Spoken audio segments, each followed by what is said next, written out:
महिंद्रापुरी की कच्ची मिट्टी के स्टेशन पर जब बस रुकी तो उसमें से रमेश और उसकी बीवी राखी उतरे। उनके पास सामान के नाम पर 2 बैग और सुहाने सपने थे। रमेश गांव की तरफ देखकर सोचता है कि यहाँ कोई न कोई काम तो मिल ही जाएगा।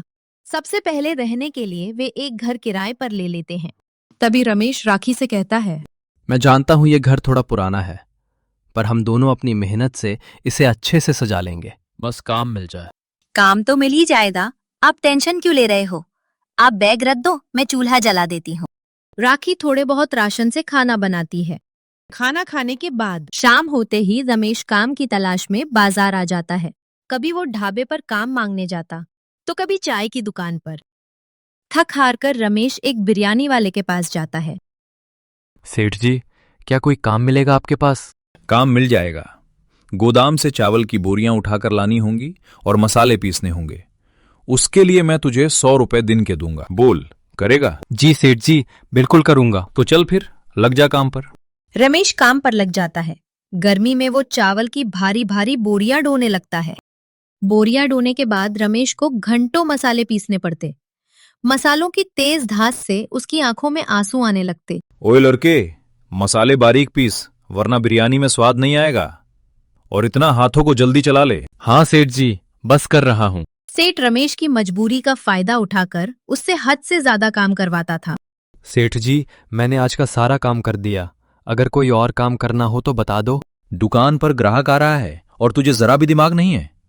कब क्या बात करनी होती है इतना भी नहीं समझता। माफ कर दो सेठ, मेरी मजदूरी दे दो। थक हार कर रमेश शाम को घर लौटता है। थकान की वजह से उसकी पीठ में तेज दर्द हो रहा होता है। राखी ने जब उसका ये हाल देखा तो क्या हम इसीलिए आए थे यहाँ? आप अपने आप को देख रहे हो, क्या हाल बना रखा है। कोई काम छोटा नहीं होता भाग्यवान। कुछ समय की बात है, फिर हम अपने रास्ते खुद बनाएंगे। इतनी परेशानियों के बाद भी रमेश हार नहीं मानता। बिरयानी के ठेले पर काम करते करते अब रमेश को मसालों की पूरी परख हो गई थी। एक दिन से चावल लेने बाजार जाता है और रमेश को दुकान पर छोड़कर चला जाता है। तभी वहां एक बुजुर्ग काका आ जाते हैं। अरे बेटा, तुम तो बहुत मेहनती हो, फिर इस खड़ूस सेठ के यहाँ क्यों काम करते हो? क्या बताऊं काका, पेट पालने के लिए काम करना पड़ता है और ताने भी सुनने पड़ते हैं। खुद का काम शुरू करो बेटा। ये सेठ सस्ता सामान इस्तेमाल करता है और 100 रुपए लेता है। तुम अपना काम शुरू करो, ये गांव वाले जरूर तुम्हारा साथ देंगे। क्या मैं सच में अपना काम शुरू कर सकता हूँ? आज रमेश और राखी की शादी की सालगिरह थी। दूसरी तरफ राखी अपनी शादी की सालगिरह पर बहुत खुश थी। राखी रमेश के पास आती है। अजी, आज हमारी शादी की सालगिरह है, चलो कहीं बाहर चलते हैं। ओए लड़की, ये मेरी दुकान है, तेरा कोई घर नहीं है क्या जो यहाँ चली आई? काम करने दे ऐसे, वरना आज के पैसे भी नहीं दूंगा। ओए सेठ, ये मेरी बीवी है, थोड़ा तमीज से बात करो। पत्नी है तो उसे घर की चारदीवारी में रख, वरना कल से इसे भी काम पर ले आ। बस, बहुत सुन ली तेरी बकवास। जब तक बात मेरी थी मैंने बर्दाश्त किया, लेकिन अपनी बीवी के खिलाफ मैं कुछ नहीं सुनूंगा। नहीं चाहिए मुझे तेरी नौकरी। रमेश उसकी नौकरी ठुकरा कर वहां से चला जाता है। रमेश राखी को लेकर घर लौट आता है। अजी, ये क्या कर दिया तुमने? अब हम क्या करेंगे? शाम को निकलूंगा, कोई ना कोई दूसरा काम जरूर ढूंढ लूंगा। तुम चिंता मत करो। क्या अब फिर से मजदूरी करनी पड़ेगी? कुछ समय की ही तो बात है, ये बुरा वक्त भी जल्द ही टल जाएगा। रुकिए जी, 1 मिनट, मैं अभी आती हूँ। इतना कहकर राखी वहां से चली जाती है। राखी वापस आती है और उसके हाथ में सोने की एक चेन होती है। ये लीजिए जी, मेरी ये सोने की चेन। इसे बेचकर हम अपनी बिरयानी की दुकान खोलेंगे। भाग्यवान, ये तुम क्या कह रही हो? दुकान चल पड़ेगी तो ऐसी चेनें फिर से आ जाएंगी। ठीक है भाग्यवान, हम कल से ही अपनी बिरयानी की रेहड़ी लगाएंगे, मेहनत करेंगे। शुरुआत में हम अपनी बिरयानी सिर्फ 10 रुपए की प्लेट देंगे, ताकि जो भी ग्राहक हमारे पास आए वो एक बार हमारी बिरयानी जरूर चखे।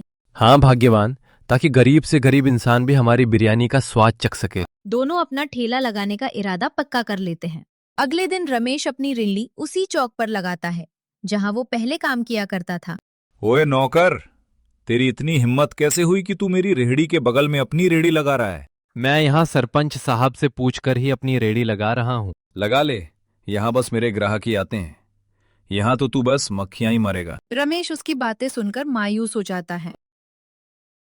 अरे वाह बेटा, तूने अपनी दुकान लगा ही ली। हाँ काका, बस आपका ही आशीर्वाद है।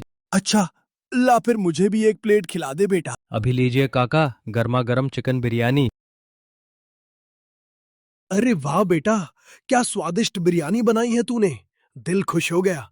अपनी माँ के हाथ की बिरयानी याद आ गई। कितने की है ये भी बता दे अब बेटा। काका बस 10 रुपए की। ये सुनकर सेठ के पैरों तले जमीन खिसक गई। अरे कौवा बिरयानी बेच रहा है क्या? 10 रुपए में तो यही मिल सकती है। काका मत खाओ, वैसे ही उम्र आ गई है ऊपर जाने की, थोड़ा और जल्दी चले जाओगे। सेठ जी, मैं ईमान का पक्का हूँ। चिकन मतलब चिकन ही है, एकदम ताजा। पक्का ये सड़ा हुआ चिकन इस्तेमाल कर रहा है। मुझे ये बात सरवन साहब को बतानी होगी। अगले दिन सुबह सुबह सेठ सरपंच साहब को लेकर रमेश के घर आता है। सरपंच साहब, रमेश हमारे गांव के लोगों को सड़ा हुआ चिकन खिला रहा है। चलिए और आप खुद ही देख लीजिए। अरे सरपंच साहब, सुबह सुबह मेरे घर कैसे? कोई बात हो गई क्या? हमने सुना है तुम गांव वालों को सड़ा हुआ चिकन खिला रहे हो। नहीं सरपंच साहब, ये झूठ है। नहीं, ये झूठ बोल रहा है, वरना ये अपनी बिरयानी 10 रुपए में कैसे बेच रहा है?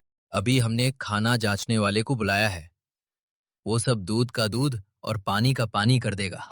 तभी वहाँ फूड इंस्पेक्टर आते हैं। आइए सर, हमें पता चला है कि रमेश सड़ा हुआ चिकन खिला रहा है। लाइए, हमें वो चिकन बिरयानी चखाइए, मैं चेक करता हूं।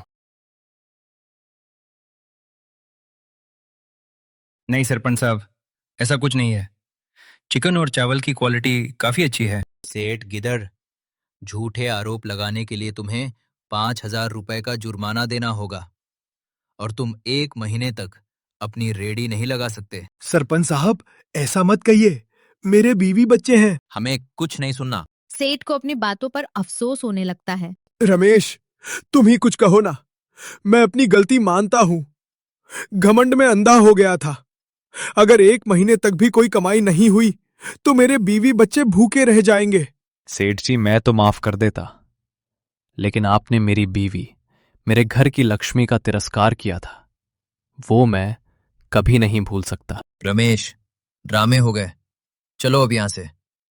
लोगों को इतना लूटने के बाद 1 महीने भी नहीं निकाल पाओगे। उसके बाद सब ठीक हो गया और रमेश भी अच्छी कमाई करने लगा। बेटा, भगवान तुम्हारा भला करे। तुम्हारी ये 10 रुपए की बिरयानी खाकर ही हम जैसे गरीबों का पेट भरता है। माँ जी, बस आपका आशीर्वाद है और कुछ नहीं। रमेश रेट सस्ता रखकर सबका पेट भी भरता और अपनी जरूरत जितना कमा भी लेता।